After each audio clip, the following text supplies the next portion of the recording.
Hello, Tina O here from Tina O Life, and this is night number 5 of 25 nights to close 50. And if you haven't met me yet, then yeah, like what the hell? What? 25 nights to close 50 is a riff on what I did last year. So last my birthday is Christmas Day, December 25th, and last year I wanted to kick off this whole 50 thing with honoring and acknowledging where I have been.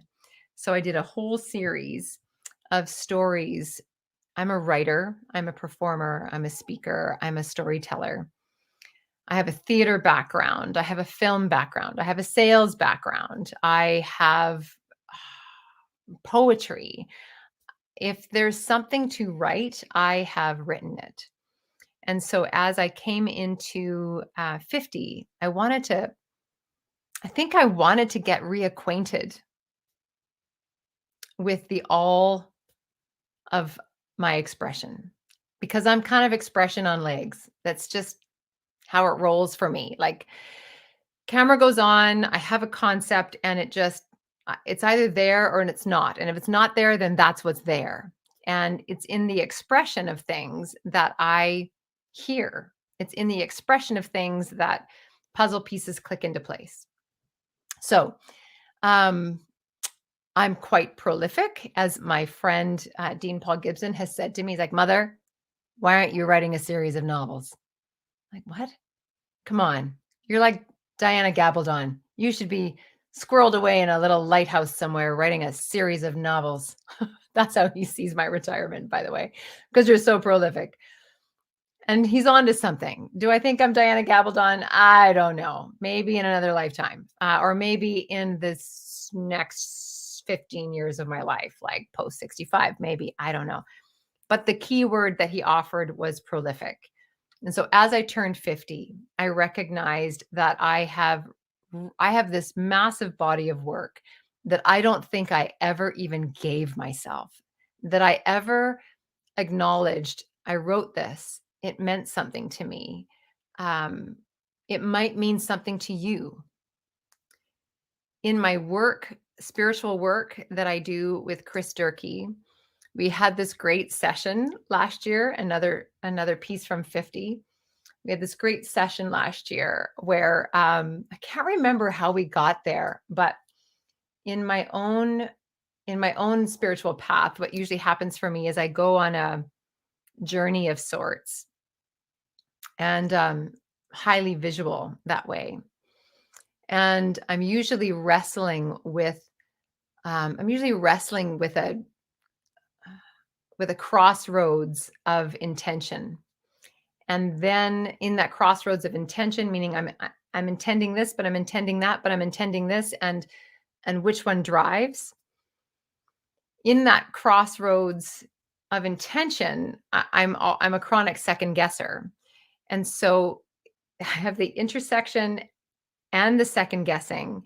And then in my journey in 50, in my show, Oh My God, I had this other layer, which is not only chronically second guesser, but chronically self conscious, which will make no sense to you as you watch me here. I don't even have a script. You're like, what do you mean she's self conscious? She's not. But I am, or I can be. When I'm not in a story, I can be incredibly self conscious. Once I'm in, like I'm in now, the self consciousness just goes away. But in those places, that's what I'm working through when I take myself into a journey with Chris, or Chris and I do some work together. And in this one particular session, I was unpacking, how is it that as a 50-year-old person who has this huge body of work, that has made 4 short films, has written a feature film, has written 2 solo shows, who has more poetry than I can count on fingers and toes times 10. How is it that I haven't given it to the world yet? what's that about? And as I finished Oh My God, which hands down was the biggest work of my life.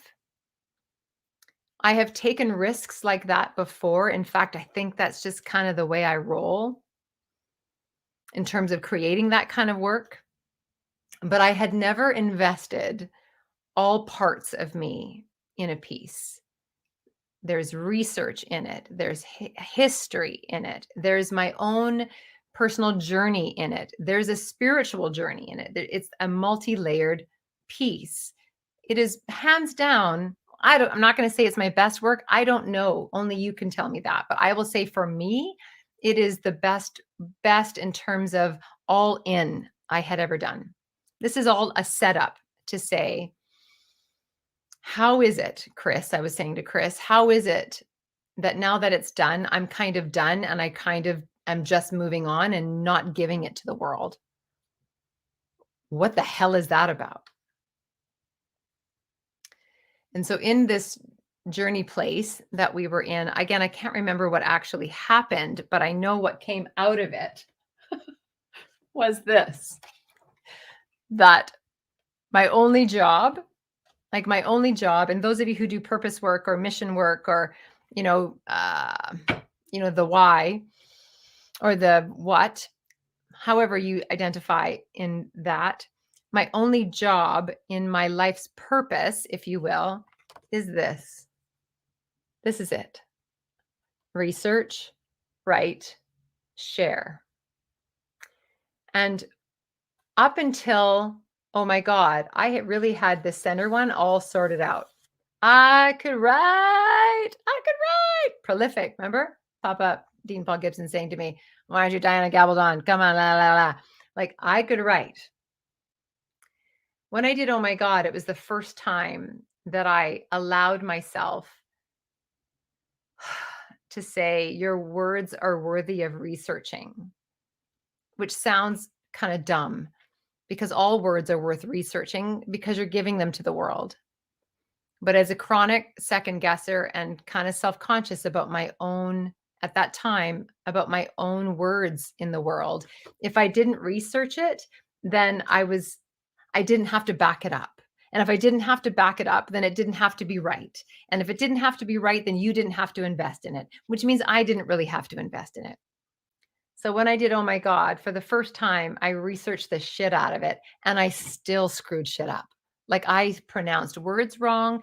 I have things I researched them and I researched them like 6 levels deep, but there's still facts in that I'm still not sure. And maybe that's my self-consciousness. Or maybe it's because there's so much fucking information out there that I don't know which one is actually the right one. And the only way I could know is if I talk to the absolute experts about in that field. So there's a whole piece about Bridget and the Morrigan, and doesn't matter. It does matter to me, but anyway. So I had done these two right, and I was not doing this, and it wasn't even in my consciousness to do this.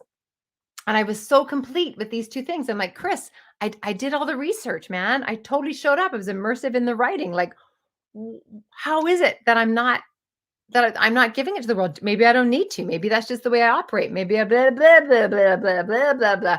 Talky.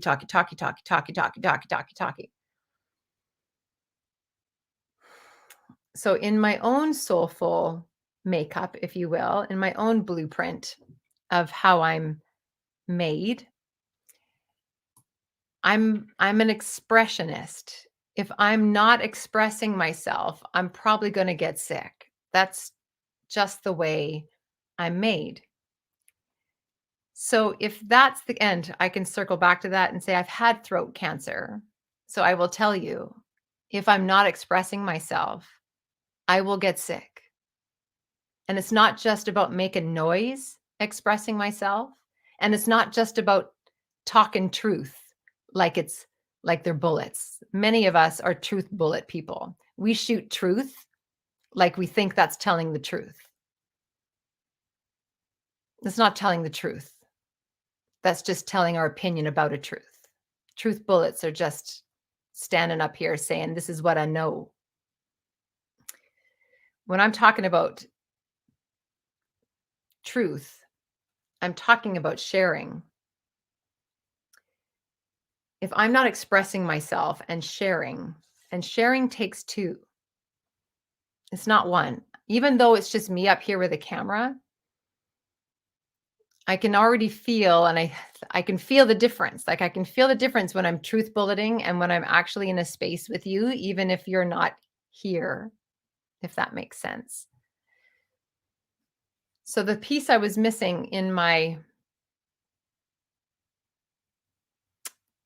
I was going to say habits, but it's not right. In my commitment, in my fullness was sharing.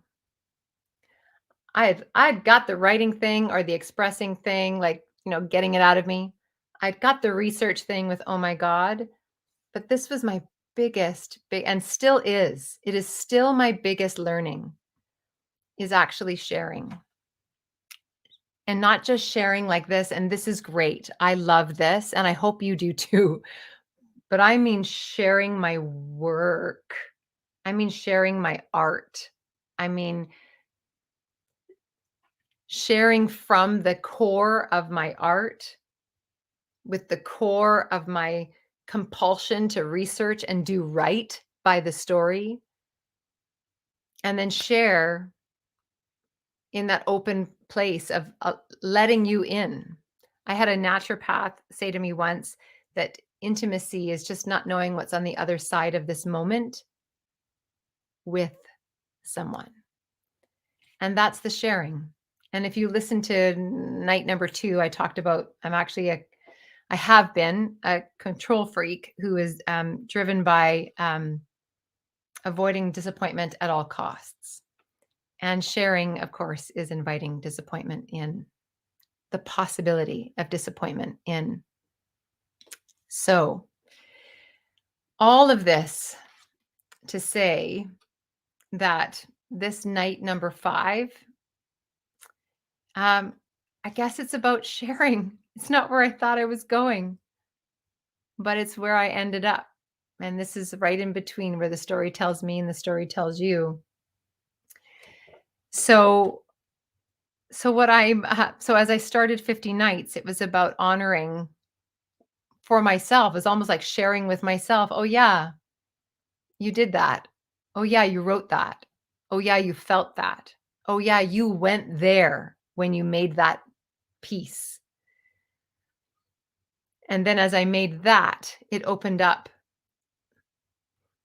the courage to then create Oh My God, which is now opening up the courage to do another 50 nights with you as I go to Ireland. And if you listen to last night's piece, then you'll know I'm going to Ireland to close a story loop of my origin story, or might even be to open up a new layer of that story in its knowing to me. So thank you for listening tonight. Thank you for listening to this lesson of sharing, of intimacy, of what story means to me, and of being in this story with me. I'm Tina O, and if you want to jump into my 50 nights again, it starts January 31st and closes on the spring equinox when I will be in Ireland. So I will see you tomorrow night with another night. And until then, thanks for your practice of listening in the world, because the world needs it. All right, we'll see you tomorrow.